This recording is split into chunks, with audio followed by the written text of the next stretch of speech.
Rasulullah bersabda, sumu tasihu, puasa adalah untuk kesehatan. Kesehatan di sini dibagi dua, kesehatan ruhani, kesehatan batini, dan kesehatan jasmani. Kesehatan jasmani begitu hebat dan beratnya untuk menahan lapar dan dahaga. Akan tetapi apabila kita belajar mencintai kepada Allah, apa yang diperintahkan oleh siapa yang dicintainya, paling sedikitnya akan menerima dengan kebahagiaan.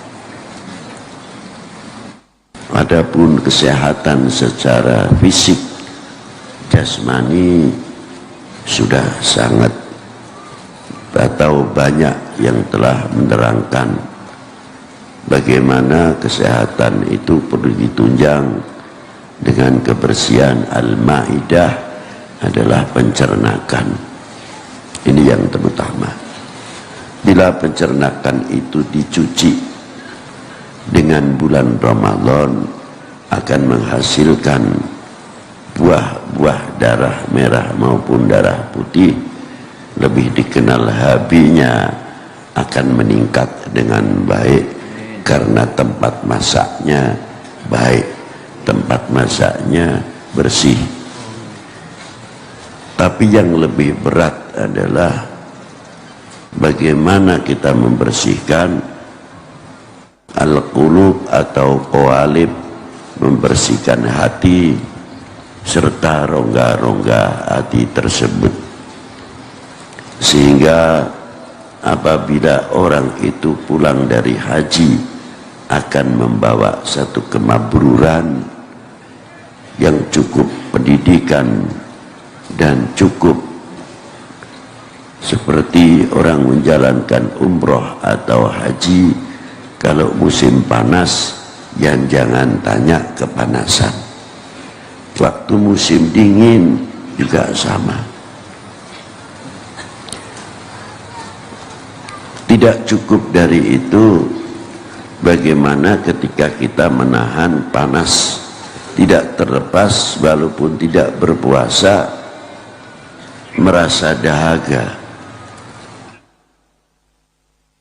Yang kedua, ketika kita menjalankan umroh atau sa'i atau tawaf, ditantang suatu kesabaran. Orang yang begitu berjubal, berbeda madhabnya, tapi bisa bersatu di antara para madhab itu sendiri. Itu diantaranya. Yang kedua, ketika kita sa'i juga sama. Bagaimana kita harus berjalan dari Safa wal Marwah, ditantang kesabaran dan bisa menghindarkan peranan-peranan nafsu yang akan mengajak satu emosi, sehingga di waktu Masjidil Haram tutur katanya pun harus dijaga dengan baik. Ketika waktu menjalankan umroh, haji, dan tempat-tempat yang banyak disunahkan oleh Rasulullah Shallallahu Alaihi Wasallam. Mampukah kita membawa uli-uli tersebut? Kalau bulan haji atau umroh, orang sedang memakai pakaian ihram, rambut jatuh saja satu, kena denda.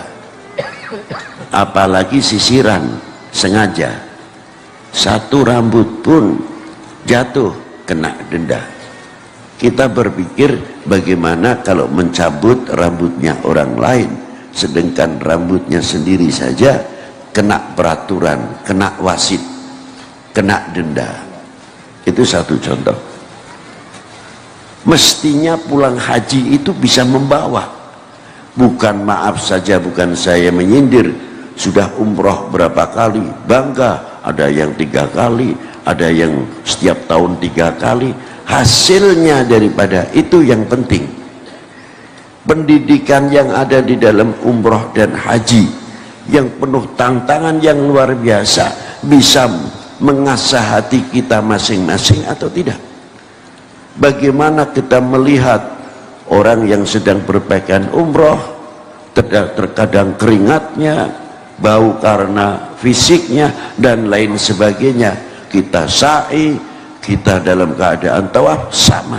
Mampu tidak kita menjaga bau-bau yang tidak enak di antara sesama teman haji ketika kita menjalankan tawaf ataupun sa'i? Tidak semuanya harum kondisi, tapi bagi orang-orang yang bijak tidak akan membuka aibnya saudara sendiri di dalam umroh, di dalam sa'i ataupun di dalam tawaf. Oleh-oleh itu bisa dibawa ke dalam negerinya sendiri atau tidak? Begitu juga dalam puasa bulan Ramadan, satu sama yang wajib perihalnya di dalam bulan puasa hampir sama, menahan nafsunya, kesabarannya dan lain sebagainya tidak berbeda, tidak terlepas seperti kita menjalankan haji. Nah, oleh bulan Ramadan ini apa? Apakah kalau kita sudah mendengar takbiran Allahu Akbar, Allahu Akbar, kita gembira seolah lepas tugas kita selesai? Itulah sejauh mana kita ditantang merasa selaku hamba, sadar selaku hamba, apa kewajibannya sang hamba kepada Tuhannya. Bila mana kita bisa membawa bekal di Ramadan untuk dijadikan bekal untuk ketemu Ramadan yang akan datang, fa insyaallah sama-sama kita panjang umur, fi sehatin wal afiyah. Pembekalan selalu diberi oleh Allah Ta'ala min Ramadan ila Ramadan, min Ramadan ila Ramadan. Semoga dengan Ramadan kita mendapat didikan akhlak yang luar biasa. Yang terakhir, semoga yang di jamaah pengajian ini mau sama-sama berjabat tangan untuk saling memaafkan, karena kita akan menjalankan puasa bulan Ramadan, supaya kita dalam ibadah sama-sama bersih. Orang bilang 0000 itu. Nah, dari itu saya selaku pembimbing atau sedikit yang mengisi di dalam Kliwonan, pribadi saya terutama minta maaf sebesar-besarnya kepada para jamaah semuanya. Kesalahan yang disengaja atau yang tidak disengaja, jangan dikira orang yang alim itu pasti bersih, siapa bilang? Justru kalau orang yang pinter itu bisa jadi oknum, membuat atas nama agama untuk ngapusi wong gampang. Sebabnya apa? Umatnya sudah percaya. Jadi kalau sudah percaya mau dibelok-belokkan itu tidak sadar. Ya. Maka dosanya kalau nggak kebetulan lebih besar. Karena apa? Yang akan dituntut dulu di akhirat bukan kalian atau panjenengan ini. Yu'allim, siapa mu'allimnya dahulu yang akan dituntut di hadapan Allah Subhanahu wa ta'ala. Maka dari itu sekali lagi saya mohon maaf yang sebesar-besarnya. Demikian walafu minkum, wassalamualaikum warahmatullahi wabarakatuh.